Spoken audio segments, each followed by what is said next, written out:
పిల్లోడే స్వహస్తాలతో రంగులు వేసుకుంటాడు, అన్ని చేసుకుంటాడు.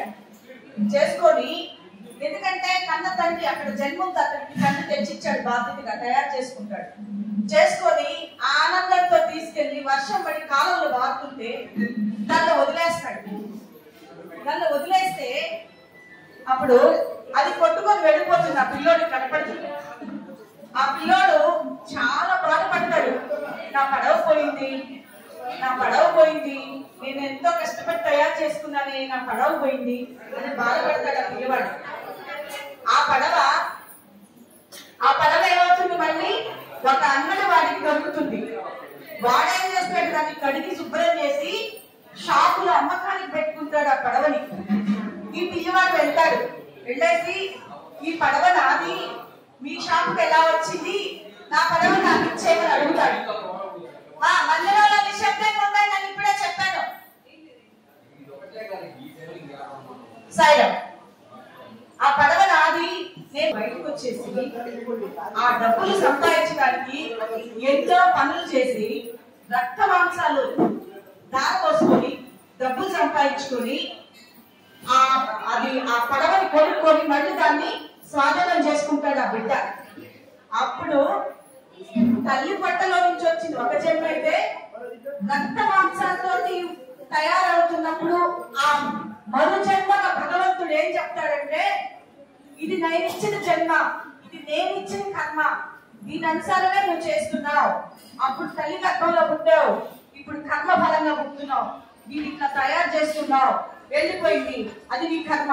మళ్ళీ పుట్టాలంటే నీ రక్త మాంసాల కర్మ ఫలంగా నువ్వు అనుభవించాల్సిందే. అది నేను చూసి దయతోటి నువ్వు ఎలా కొనుక్కోవాలో దానిచ్చాను, ఇది రెండో జన్మ, కాబట్టి దాన్ని నువ్వు కొనుక్కొని వెళ్ళు అని చెప్పాడు. కర్మ వదిలేసింది ఆ పిల్లవాడిని కూడా వదలదు. కాబట్టి మనం ఎంతో చేసుకున్నాం, అయిపోతుంది. దాని ఫలితం తగ్గుముఖం పడుతున్నప్పుడే మీరు ఈ మందిరానికి వచ్చారు. ఇక్కడ కూర్చున్నప్పుడు కూడా మళ్ళీ మనకి ఎందుకు ఇంకొక మాట నా కర్మ సంపాదించుకోండి వద్దు, మీకు చెప్పేంతని కాదు, కాకపోతే తెలియని వాళ్ళు ఏదైనా తెలుసుకుంటారని మీకోసం ఈ చిన్న మాట.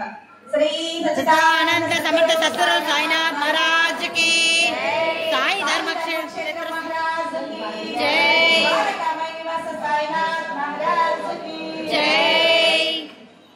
ఆహారాన్ని అందించిన ఎవరికైనా అంత పుణ్యమని.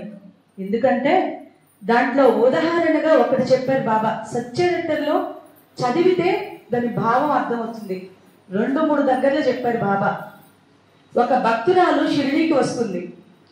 షిరిడీలో ఆమె ఒకళ్ళింట్లో ఆహారానికి స్టే తీసుకుంటుంది, బంధువుల్లాగా వెళ్ళి. ఆమెకి రొట్టె కూర 12 గంటలకు ఆకలేస్తే తెచ్చిపెట్టారు వాళ్ళు. ఆమె తినేటప్పుడు కుక్క ఒకటి వస్తుంది అక్కడికి. ఆమె ఏం చేస్తుంది, తినే రొట్టెని విసిరేస్తుంది కుక్కకి. ఆ కుక్క తిని ఆకలి తీర్చుకుంటుంది.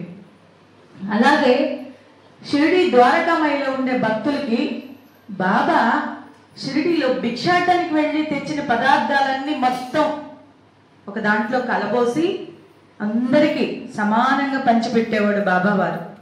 అలాగే ఆయన కూడా దబర్లు ఇప్పుడు కూడా షిరిడీలో మీరు ఎవరైనా వెళ్తే గుండిగల్లాగా షిరిడీలో మ్యూజియంలో ఉంటాయి. బాబావారు స్వయంగా అన్నం వండి రుచికరంగా ఆయనే అన్ని మసాలాలు నూరుకొని మధ్యాహ్నం 12 గంటలకు మసీదుకి వచ్చే భక్తులందరికీ భోజనం పెట్టాడు. అది ఎందుకు పెట్టాడు అంటే 84 లక్షల జీవరాశులు భూమి మీద ఉద్భవించడానికి ఆహారంలో నుంచే ఉద్భవిస్తాయి. ఏ జీవికైనా ఆకలి ఉంటుంది, ఆహారం తినాలి, అది ఏదైనా సరే. కానీ మనిషి అనేవాడికి జ్ఞానం ఉంటుంది. నాకు ఆకలేసినప్పుడు పక్క మనిషికి కూడా, పక్క జీవికి కూడా ఆకలేస్తుంది, మనిషికైనా ఆకలేస్తుంది అనే జ్ఞానం భగవంతుడు మనకి పెట్టాడు. కాబట్టి ఇన్ని దగ్గరలా ఇన్ని అన్నదానాలు, ఎన్నో కార్యక్రమాలు చేస్తున్నారు, చేయించుకుంటున్నాడు బాబావారు. అలాగే